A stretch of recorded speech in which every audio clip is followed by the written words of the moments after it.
चला, तर आता आपण सुरुवात करतोय सोर्सेस ऑफ बॉरोड कॅपिटलला. ठीक आहे. Only own capital is not sufficient to carry on all business activities of a joint stock company. A company needs borrowed capital to supplement its own capital. Every trading company is entitled to borrow money. However, it is normal practice to have an express provision in the memorandum of association enabling a company to borrow money. Memorandum authorizes company to exercise borrowing powers, whereas the Articles of Association provides as how and by whom these powers shall be exercised.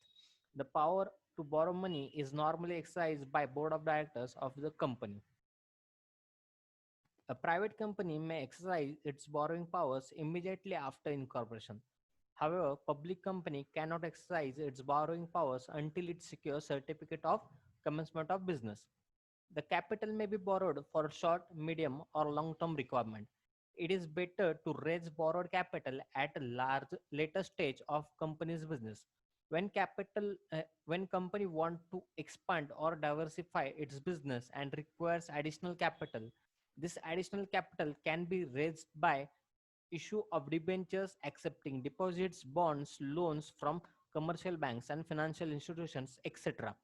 Interest is paid on borrowed capital. It is paid at a fixed rate. Borrowed capital is repayable after a specific period of time. आपलं ह्याच्यावरती discussion झालेलं आहे. आपण बघितलं होतं sources पहिलं sources to raise capital, त्याच्यामध्ये होते इंटरनल आणि एक्सटर्नल. बरोबर आहे. इंटरनल म्हणजेच ओन सोर्सेस आणि एक्सटर्नल म्हणजे काय, borrowed sources of borrowed capital. ठीक आहे. आता बघा, बॉरोड कॅपिटल म्हणजे काय, तर दुसऱ्यांकडनं कोणाकडनं तरी एक साध्या सोप्या भाषेत कोणाकडनं तरी उधार घेणं म्हणजे बॉरोड कॅपिटल. बरोबर आहे. आता हे बॉरोड कॅपिटल कुठल्या कुठल्या पॉईंटने आपण रेज करू शकतो, डिबेंचर्स, बॉन्ड्स, डिपॉझिट्स आणि काय लोन. बरोबर आहे.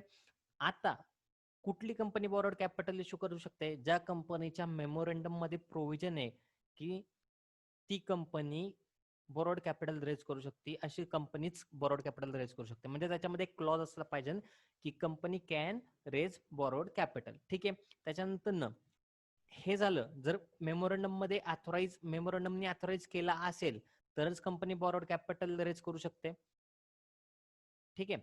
आणि हे रेज करण्याची प्रोसेस काय आहे, कुणी रेज करायचं, काय पॉइंट्स आहेत त्याच्यासाठी, हे कुठे लिहिलेलं असतं, आर्टिकल्स ऑफ असोसिएशन मध्ये.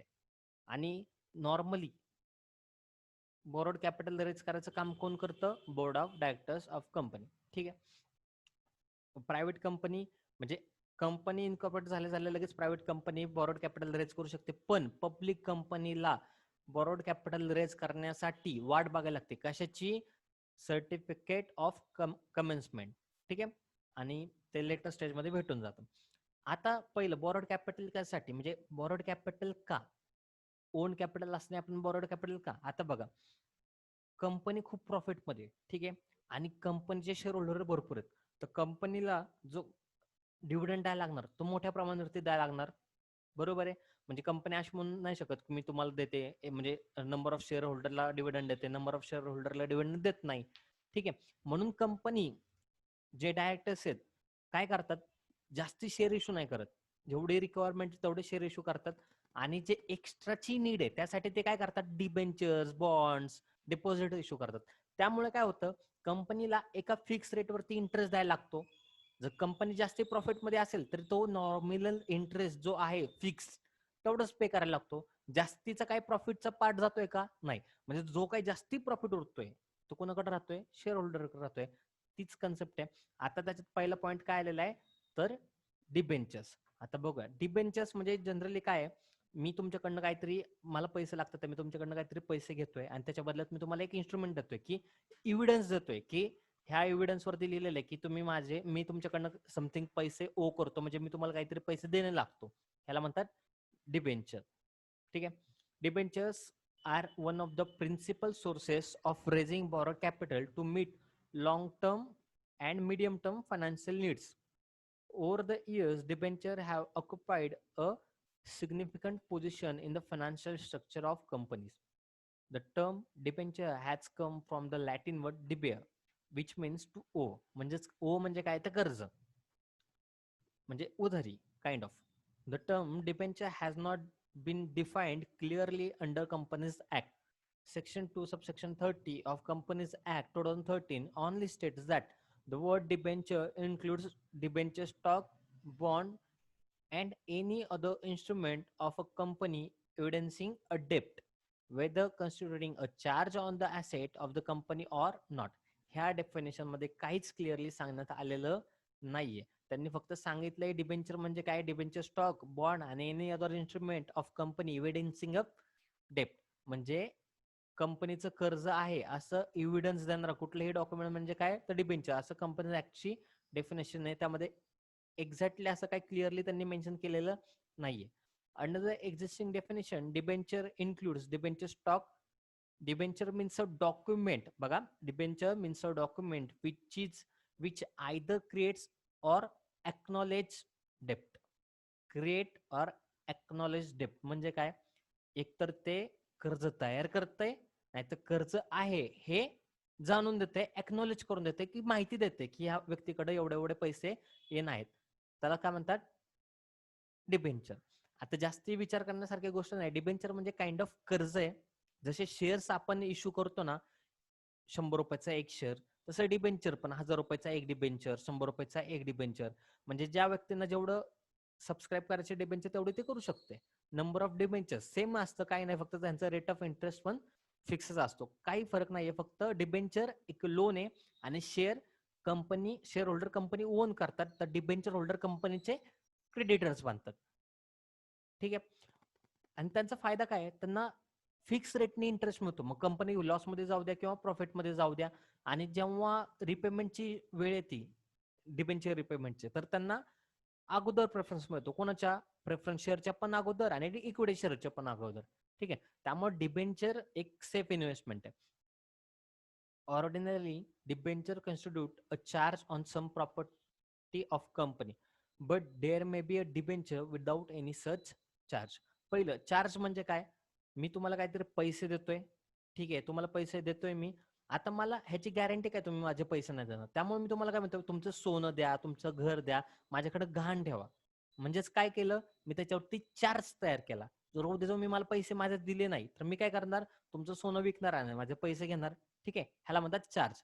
आता डिबेंचर विथ चार्ज पण असू शकतात आणि विदाउट चार्ज पण असू शकतात, पण बेसिकली ते विथ चार्जेस असतात, कारण की त्यांना सिक्युरिटी मिळते. आता Palmer defines a debenture is an instrument under seal evidencing डेब्ट, the essence of it being admission of independence. पहिलं, डिबेंचर काय आहे, एक डॉक्युमेंट आहे, त्याच्याने काय होतंय की एखाद्या व्यक्तीकडं डेप्ट आहे, कर्ज आहे, कर्ज घेतलेलं आहे, कर्ज दिलेलं आहे, त्याचं काय मिळतंय, एव्हिडन्स मिळतोय. It is sense of being admission of, हे जाणीव करून देते की तुम्ही काय केलंय, माझ्याकडनं कर्ज घेतलंय, ह्याचं एक डॉक्युमेंट आहे, एवढंच. जास्त विचार करण्यासारखी गोष्ट नाहीये. डिबेंचर म्हणजे कंपनीला ज्यांनी लोन दिलेलं आहे, थोडक्यात कंपनीला जे लोन देतात त्यांना आपण डिबेंचर म्हणतो, आणि जे डॉक्युमेंट वरती प्रूफ आहे त्यालाच म्हणतो आपण डिबेंचर. जास्त काय विचार करण्यासारखी गोष्ट नाहीये. A debenture is a document given by company as evidence of डेप्ट टू दी होल्डर. हे काय आहे, a debenture is a document given by company as evidence of डेप्ट टू दी होल्डर. जो व्यक्ती डिबेंचर होल्ड करतोय त्या व्यक्तीला कंपनी काय करते, एव्हिडन्स म्हणून एखादी स्लिप देते, एखाद्या पेपरवरती लिहून देते विथ कंपनीचं सील, काय की मी तुम्हाला समथिंग डेप्ट देणं लागते, संपलं. Usually arising out of loan, आणि ही डेप्ट कशा असती, out of loan, most commonly secured by charge. म्हणजे डिबेंचर म्हणजे काय, एक प्रकारचं लोन आहे ते, जे की जास्त करून सिक्युअर्ड असतं, आणि त्याच्या बदल्यात कंपनी जो डॉक्युमेंट देते त्याला म्हणतात डिबेंचर, संपलं. According to above definitions, debenture is an evidence of indebtedness. It is an instrument issued in the form of debenture certificate. आणि तो जो डॉक्युमेंट देते त्याला काय म्हणतात, debenture certificate, under the common seal of the company, संपलं. आता बघूयात आपण त्याचे फीचर्स काय काय. Promise. Debenture is a promise by company that it owes specified sum of money to the holder of debenture. Company काय करते, मी तुमचे एवढे एवढे पैसे तुम्हाला देणं लागते आणि मी सर्टन टाइम नंतर तुम्हाला देणार आहे, असे डॉक्युमेंट वरती लिहून देते. त्यामुळं काय होतंय, प्रूफ होतोय, आणि कंपनीचं काय हे promise. Debenture is a promise by company that it owes specified money, की सर्टन अमाऊंट मी तुम्हाला देणं लागते. आणि कुणाला? तर debenture होल्डरला.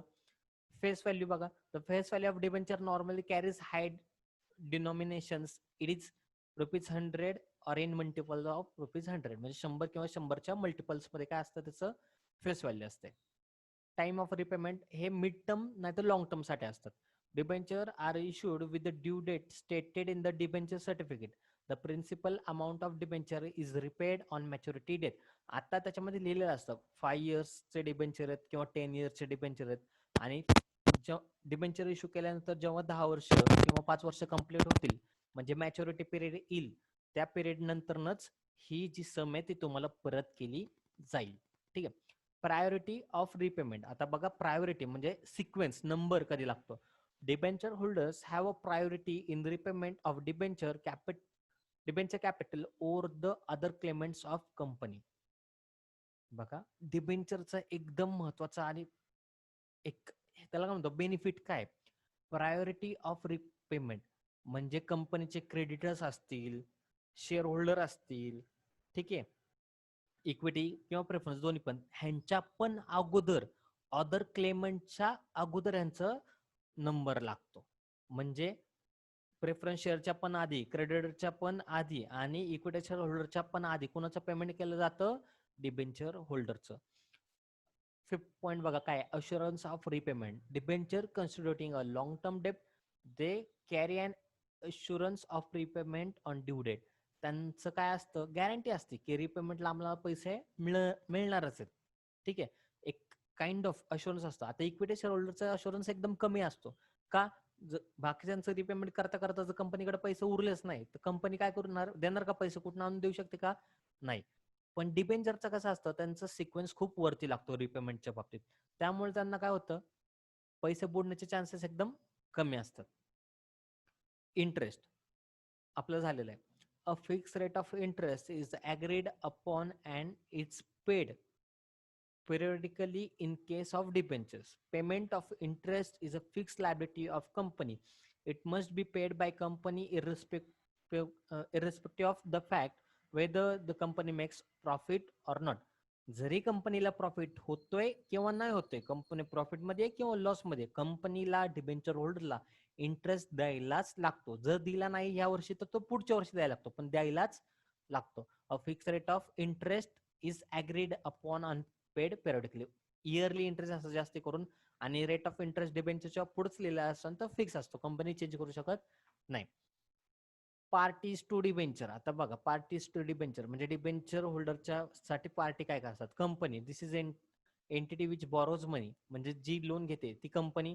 Trustee, a company has to appoint debenture trustee if it is offering debentures more than 500 people. This is a party through whom the company deals with debenture holders. The company makes an agreement with these trustees. It is known as trust deed. It contains obligations of company, right of debenture holders, power of trustee, etc. जर कंपनीला मोर than 500 people कडनं पैसे घ्यायचे, debenture issue करायचे, तर कंपनीला काय करायला लागतं? ट्रस्टींची अपॉइंटमेंट करायला लागते आणि ते trustee on behalf of debenture holder काम करू शकतात. आणि त्यांच्यामध्ये जे अग्रीमेंट होतं त्याला काय म्हणतात? Trust did. थर्ड पार्टी काय आहे? Debenture holders. This are the parties who provide loan and receive debenture certificate as evidence. जी पार्टी कंपनीला लोन देते त्याला आपण म्हणतो डिबेंचर होल्डर, आणि त्यांच्याकडे काय असतं? Debenture certificate. क्लिअर आहे? Authority to issue debentures. Authority कोणाकडे डिबेंचर इश्यू करायचे पाहूयात.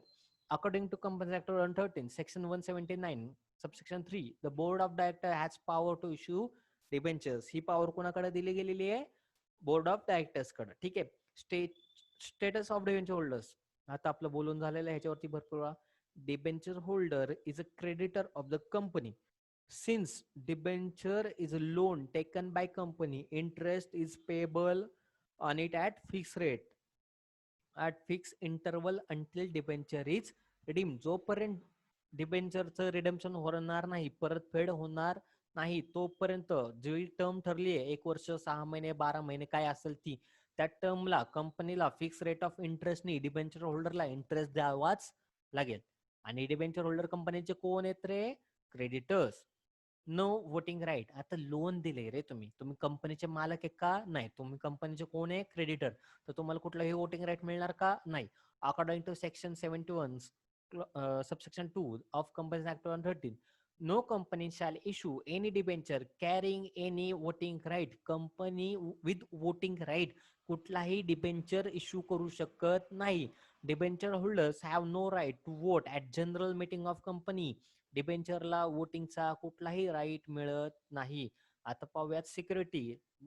मेजरली जास्ती करून डिबेंचर जे असतात ते सिक्युअर्ड असतात, कधी कधी नसू पण शकतात, काय प्रॉब्लेम नाही. आणि त्यालाच काय म्हणतो आपण? Charge. Debentures are generally secured by fixed or floating charge on asset of the company. If a company is not in position to make payment of interest or repayment of capital, debenture holder can sell off charge property of company and recover their money. जर रिडम्पशनच्या वेळेस कंपनीकडे पैसे नाहीयेत debenture होल्डरला द्यायला, तर debenture holder काय करणार? जी asset वरती त्यांचा चार्ज आहे ती ऍसेट विकणार, त्यातनं त्यांचे पैसे घेऊन जाणार. त्याला म्हणतात सिक्युरिटी. हे काय? सिक्युअर्ड आहे. इक्विटी शेअर होल्डर किंवा प्रेफरन्स शेअर होल्डर असं करू शकत नाही. जर कंपनीकडे पैसे नाही तर त्यांना गप्पच बसावं लागेल. पण डिबेंचर होल्डरकडे राईट आहे की जर त्यांनी कुठली ऍसेट चार्ज म्हणून घेतले असेल तर ती गोष्ट विकून, ऍसेट विकून त्यांचे पैसे घेऊ शकतात. आता इश्युअर बघा, debenture can be issued by both private and public limited company. आपलं वरतीच वाचून झालेलं आहे. प्रायव्हेट कंपनी सुद्धा आणि पब्लिक कंपनी सुद्धा डिबेंचर इश्यू करू शकते. पण पब्लिक कंपनीला डिबेंचर इश्यू करण्यासाठी कशाची वाट बघायला लागणार? कुठलं सर्टिफिकेट ऑफ कमेन्समेंट. ठीक आहे. Listing. Debentures must be listed with at least one recognise stock exchange. कमीत कमी एका स्टॉक एक्सचेंज मध्ये तरी डिबेंचरचं लिस्टिंग झालं पाहिजे, म्हणजे रजिस्ट्रेशन झालं पाहिजे. Transferability. Debentures can be easily transferred through the instrument of transfer. Instrument of transfer through debentures एका व्यक्तीकडनं दुसऱ्या व्यक्तीला ट्रान्सफर केले जाऊ शकतात. आता नेक्स्ट लेक्चरला आपण बघणार आहोत टाइप्स ऑफ डिबेंचर्स. एकदम सोपं आहे. On the basis of security, on the basis of transfer, on the basis of repayment and on the basis of conversion. ठीक आहे. तात्पुरतं बाय बाय. आता इथपर्यंत व्यवस्थित करून घ्या आणि झाल्यावरती सांगा.